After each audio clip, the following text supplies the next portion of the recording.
Hello everyone, আসসালামু আলাইকুম। Welcome back to my channel.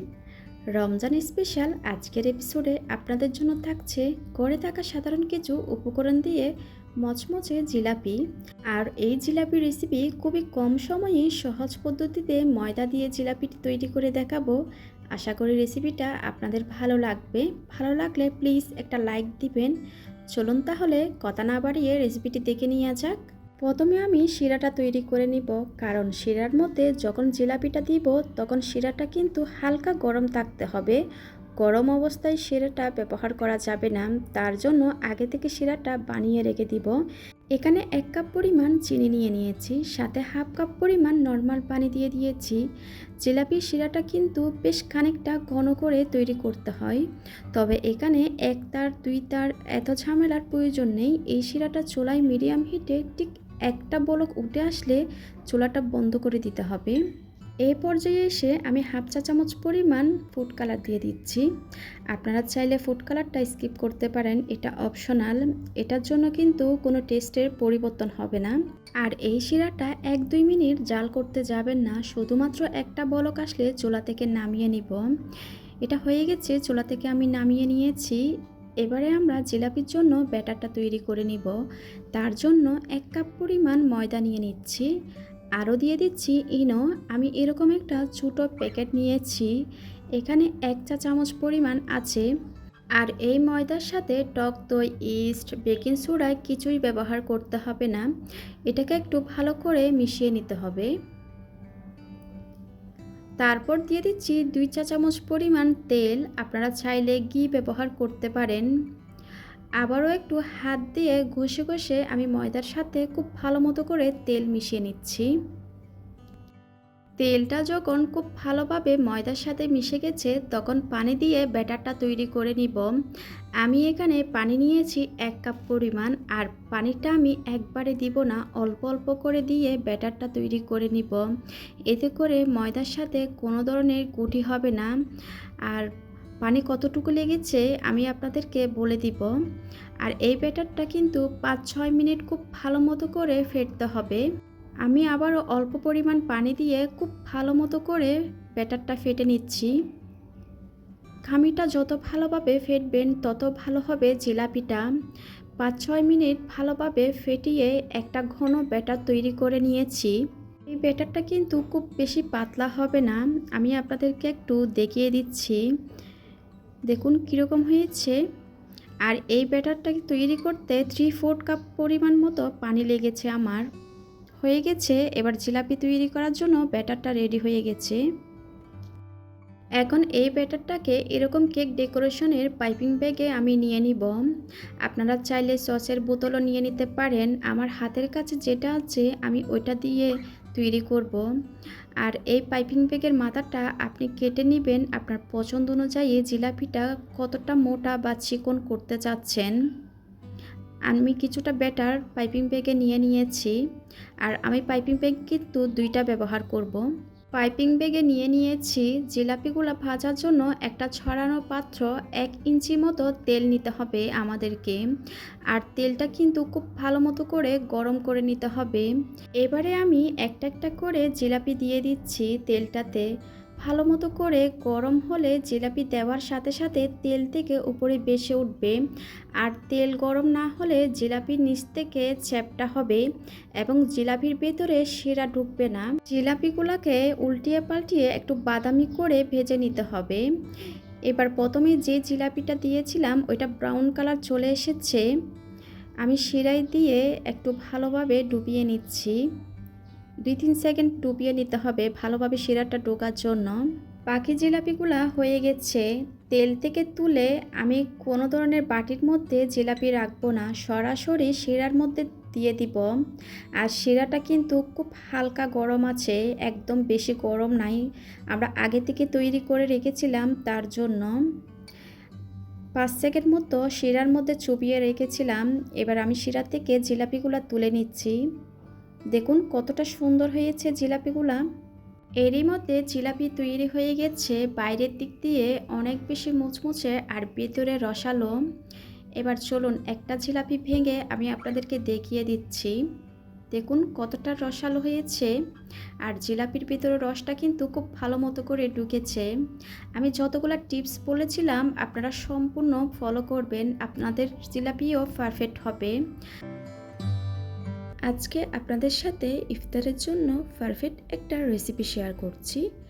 আজকে আমাদের সবার প্রিয় ডিম চপের রেসিপি নিয়ে হাজির হলাম।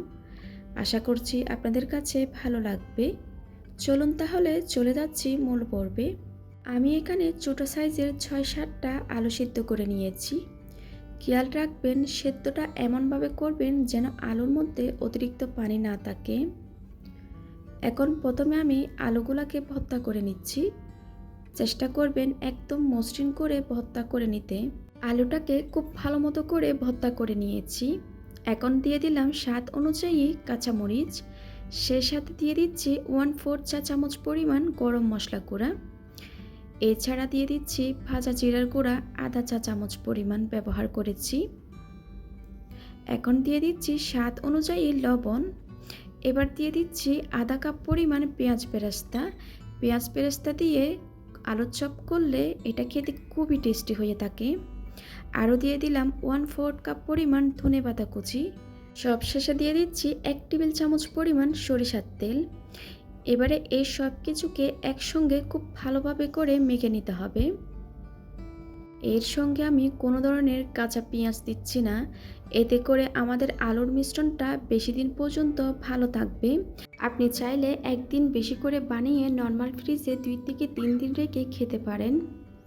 এখন আমাদের আলুর মিশ্রণটা রেডি হয়ে গেছে। এখানে আমি 2টা ডিমকে সেদ্ধ করে এভাবে করে ফালি করে নিয়েছি। আমি একটা ডিমকে 4 টুকরা করে নিয়েছি, আপনারা চাইলে 2টা করতে পারেন। এখন আমরা ডিম চপ বানাবো। আপনি গোল বা লম্বা দুইভাবে ডিম চপ করতে পারেন, আমি লম্বা করে বানাচ্ছি। এবার এখান থেকে প্রয়োজন মতো মিশ্রণ নিয়ে গোল করে একটু চ্যাপ্টা করে নিলাম। ঠিক আলুর মাঝখানে ডিমের ফালি বসিয়ে দিয়ে চারিপাশ থেকে আলুর অংশটা এনে ডিমটাকে আমি ঢেকে নিচ্ছি। অবশ্যই খেয়াল রাখতে হবে খুব ভালো মতো করে কভার করতে হবে, ডিমের কোনো অংশ যেন দেখা না যায়। একটা ডিমের চপ রেডি হয়ে গেছে। আপনাদের বোঝার সুবিধার্থে আমি আরেকটা করে দেখিয়ে দিচ্ছি। ঠিক এভাবে করে গোল করে একটু চ্যাপ্টা করে ডিমের ফালি বসিয়ে দিয়ে আবারও চারিপাশ থেকে আলুর মিশ্রণটা দিয়ে ঢেকে দিতে হবে। আরেকটা চপ তৈরি হয়ে গেছে। এভাবে করে আমি সবগুলা চপ তৈরি করে নিব। এবার চপের বাইরের কোটিংটা করার জন্য নিয়ে নিচ্ছি একটা ডিম। এখন ডিমটাকে আমি খুব ভালো মতো করে ফেটিয়ে নিচ্ছি। তারপর প্রত্যেকটা ডিম চপ বা আলুর চপ ভালো করে এর মধ্যে চুবিয়ে নিব, কোথাও যেন শুকনো না থাকে, এটা অবশ্যই খেয়াল রাখতে হবে। এবার এটাকে ব্রেড ক্রাম্বসের মধ্যে নিয়ে ভালোভাবে চারিপাশে আমি গড়িয়ে নিচ্ছি। আপনাদের হাতের কাছে ব্রেড ক্রাম্বস না থাকলে টোস্ট বিস্কুট গুঁড়া করেও এভাবে করে নিতে পারেন। আমি খুব ভালো মতো করে গড়িয়ে নিয়েছি।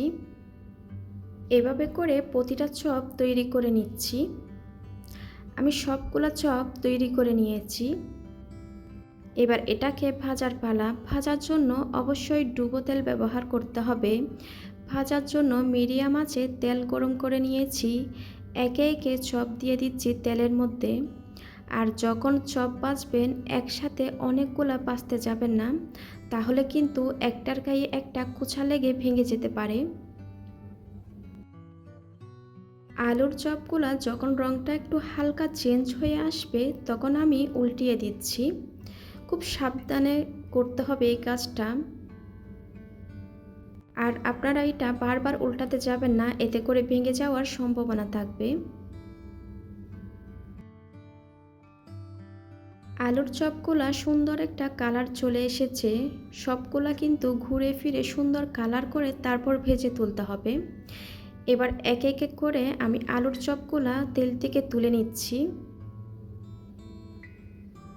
এভাবে করে আমি আরেক ব্যাচ আলুর চপ দিয়ে দিচ্ছি। এগুলাকেও আমি খুব ভালো মতো ব্রাউন কালার আসা পর্যন্ত ভেজে তুলে নিব। হয়ে গেল ভীষণ মজার আলুর চপ বা ডিম চপ। যে টিপসগুলো বলেছিলাম সেগুলো ফলো করে আলুর চপটা তৈরি করবেন। আশা করছি নিরাশ হবেন না। হ্যালো এভরিওয়ান, আসসালামু আলাইকুম, welcome back to my channel. আজ আপনাদের জন্য নিয়ে এসেছি রমজান স্পেশাল একটা রেসিপি। তৈরি করে দেখাবো মুচমুচে পেঁয়াজু। সেই সাথে কিভাবে আপনারা পেঁয়াজু ফ্রোজেন করে রাখতে পারবেন, পেঁয়াজুর ডালটা যখন প্রয়োজন তখন ইফতারের আগে ব্যবহার করতে পারবেন, সেই পদ্ধতিও আজকের ভিডিওতে দেখিয়ে দিব। আশা করি রেসিপিটা আপনাদের ভালো লাগবে। ভালো লাগলে প্লিজ একটা লাইক দিবেন। চলুন তাহলে কথা না বাড়িয়ে রেসিপিটা দেখে নেওয়া যাক। পেঁয়াজু তৈরি করার জন্য আজকে আমি 2 রকমের ডাল নিয়েছি।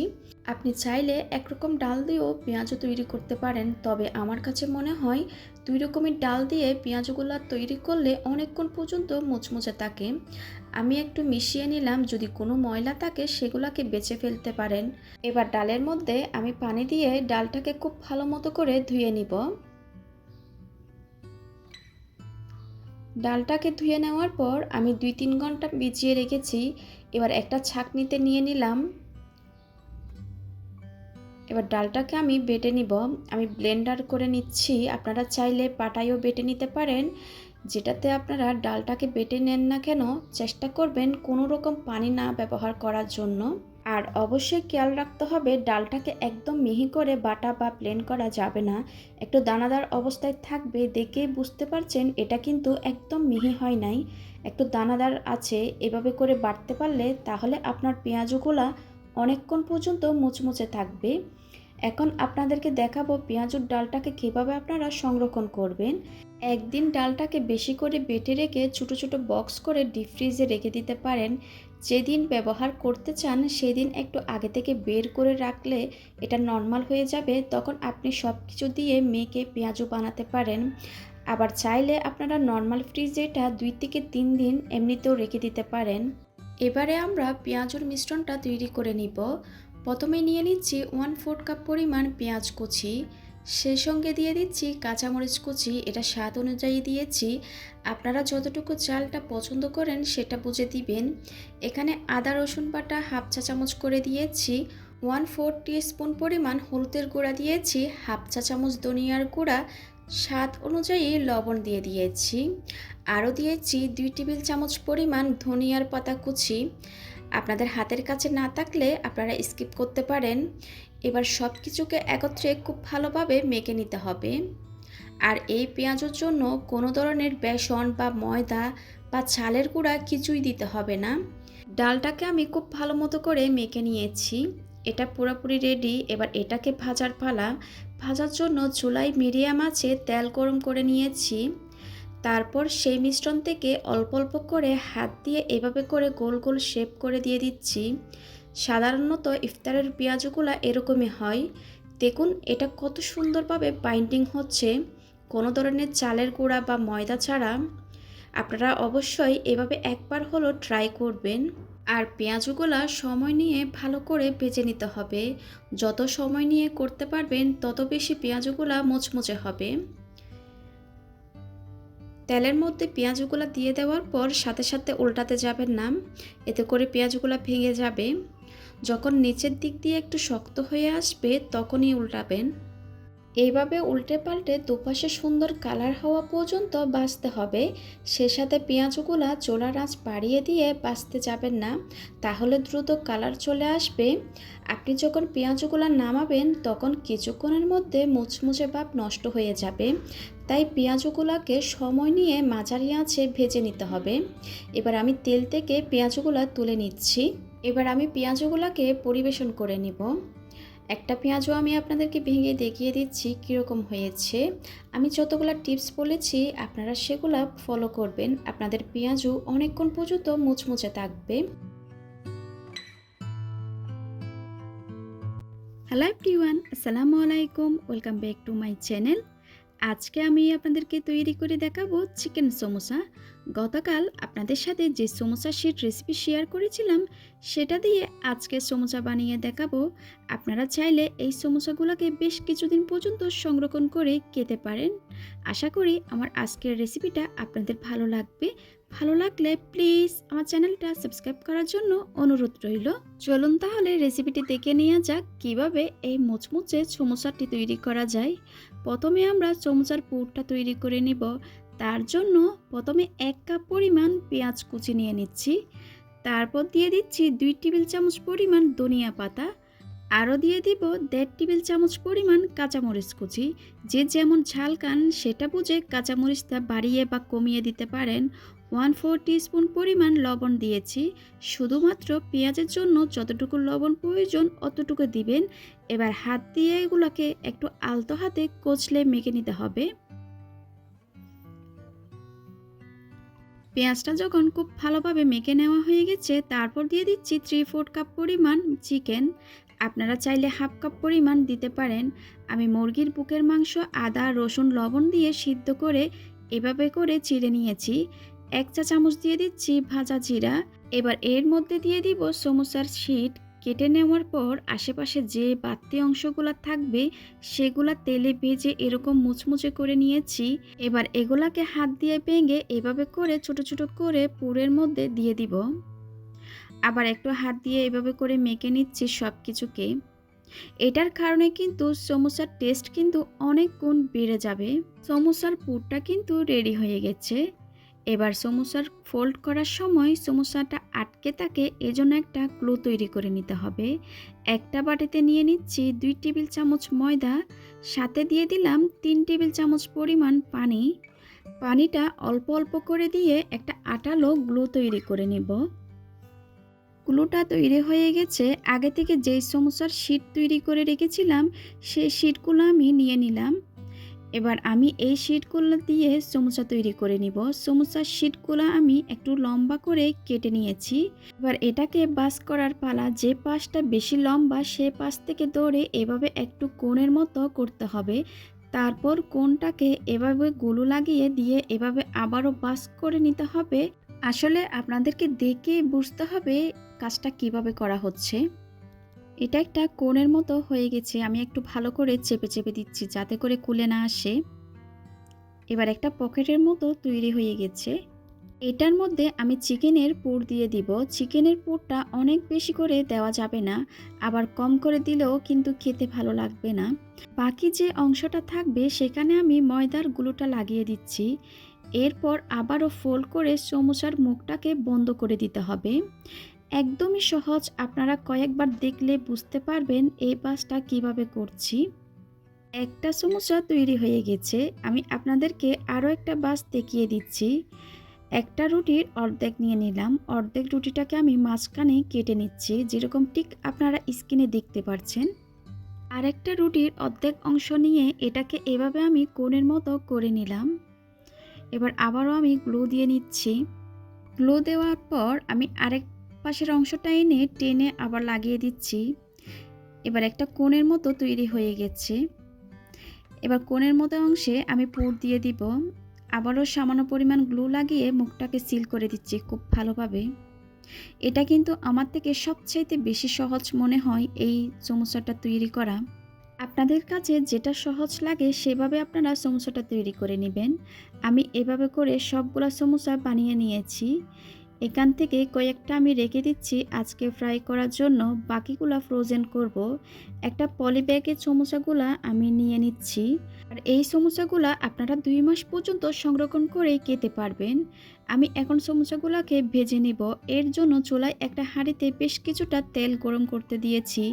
তেলটা হালকা গরম হয়ে যাওয়ার পর সমোসাগুলা তেলের মধ্যে দিতে হবে। অতিরিক্ত গরম তেলে সমোসাগুলো দেন তাহলে এটার উপরটা একদম মসৃণ থাকবে না। হালকা গরম তেলে সমোসাগুলোকে দিতে হবে এবং চুলার আঁচটাকে রাখতে হবে মিডিয়াম টু লো আছে। মিডিয়াম টু লো আছে প্রায় 8 থেকে 10 মিনিট সময় ধরে এগুলাকে একটু সময় নিয়ে ধৈর্য ধরে ভেজে নিতে হবে। যখন এরকম একটু সাদা হয়ে আসবে তখন এগুলাকে একটু উল্টিয়ে দিতে হবে। আর এভাবে একটু মিডিয়াম আঁচে এই সমুচাগুলাকে ভেজে নিতে হবে যতক্ষণ না পর্যন্ত আপনাদের পছন্দ মতো কালারটা চলে আসবে। সমুচাগুলা যখন এরকম গোল্ডেন ব্রাউন কালার চলে আসবে তখন আমি তেল থেকে তুলে নিচ্ছি। আর এরই মধ্যে তৈরি হয়ে গেল আমার চিকেন সমোসা। আমি আশা করছি আমার আজকের রেসিপিটা আপনাদের ভালো লেগেছে। আপনারা বাসায় একবার হলো ট্রাই করবেন, ইনশাল্লাহ নিরাশ হবেন না। রেসিপিটি ভালো লেগে থাকলে প্লিজ আমার চ্যানেলটা সাবস্ক্রাইব করবেন, সাথে থাকা বেল আইকনটি ক্লিক করবেন। এতে করে আমি কোনো রেসিপি আপলোড করলে আপনারা সাথে সাথে নোটিফিকেশন পেয়ে সবার আগে দেখতে পারেন। আর রেসিপি সম্পর্কে কোনো প্রশ্ন থাকলে কমেন্ট সেকশনে গিয়ে কমেন্ট করতে পারেন। আজকের মতো বিদায় নিচ্ছি, সবাই খুব ভালো থাকেন, আল্লাহ হাফেজ।